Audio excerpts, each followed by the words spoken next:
Marvel has this annoying habit of leaving weird Easter eggs for future events that sometimes never pay off. What? One of the scenes I'm referring to comes from one of my favorite movies, Shang-Chi and the Legend of the Ten Rings. A mysterious beacon into deep space was teased in a post-credit scene and then never discussed again. Where was the beacon being sent? Who was it calling? Well, I have a theory.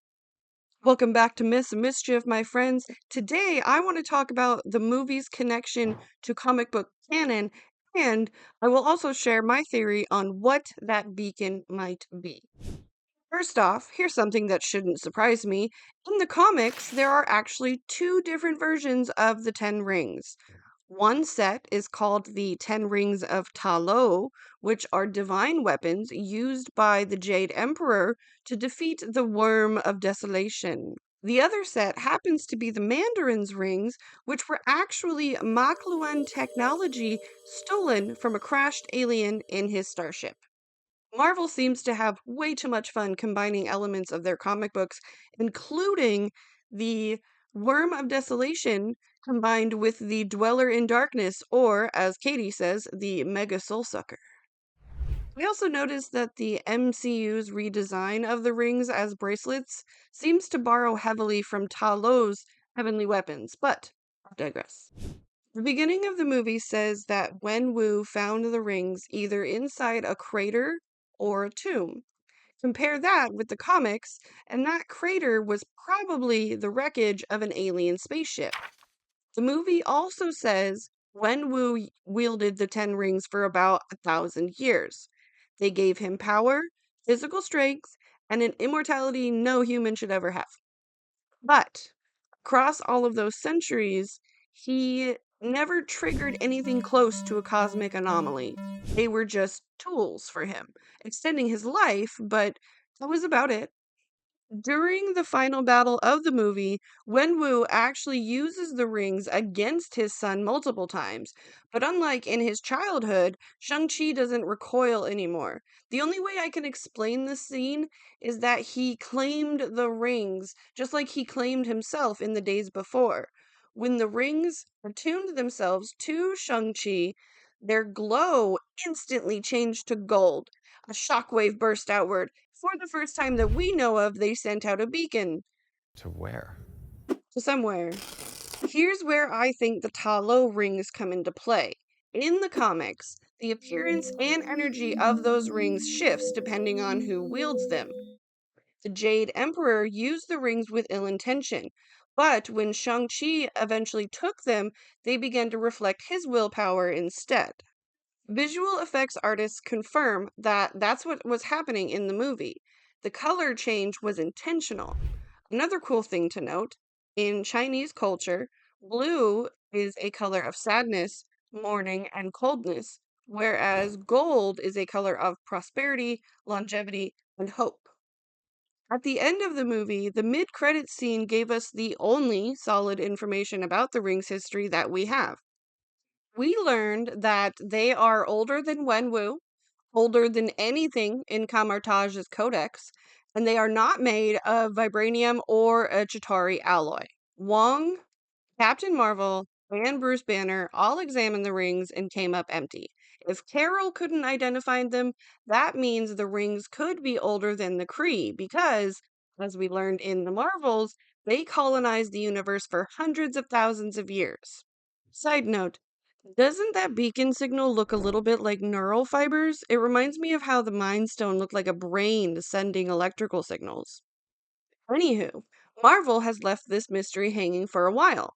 Many fans think we might finally get answers in Avengers Doomsday. That is possible. But if you look at the comics, I already have a strong theory. Now stick with me here. In the comics, the Mandarin's rings are not exactly mystical relics. They are actually alien technology stolen by the Mandarin from the crashed starship of Axon Carr in Iron Man issues 62 and 63, released in 1973. Each ring contains the trapped essence of a cosmic warrior. The species that built them are dragon like beings called Makluans. from the planet Maklu 4, introduced in the Dragon Seed saga of Iron Man number 272 to 275, released in 1991. And of course, the most infamous of them is Fin Fang Foom. He was first introduced in Strange Tales number 89, released in 1961. That leads me into the rest of my theory. We're almost there, I promise. I can do this all day. Yeah, I know. On one hand, we have Ying Li, who comes from Ta Lo. As we learned in the movie, Ta Lo is a pocket dimension filled with mythical creatures like Morris and the dragon known as the Great Protector. In the comics, Zhang Li is a woman from Ta Lo who married Shang-Chi's father, Zhang Zhu. Another side note, the Great Protector's design even somewhat resembles the Makluans from the comics. On the other hand, Wen Wu spent centuries bonded to the rings. In Marvel canon, long term exposure to alien technology often alters a person's biology. Think about how Kamala Khan's mutant gene was triggered when she put on the quantum band. Now, the Mandarin's rings could influence the mental state of their wielder in the comic books, pushing them towards destruction, which explains how Wen Wu could hear the voice of the Dweller in Darkness in the first place.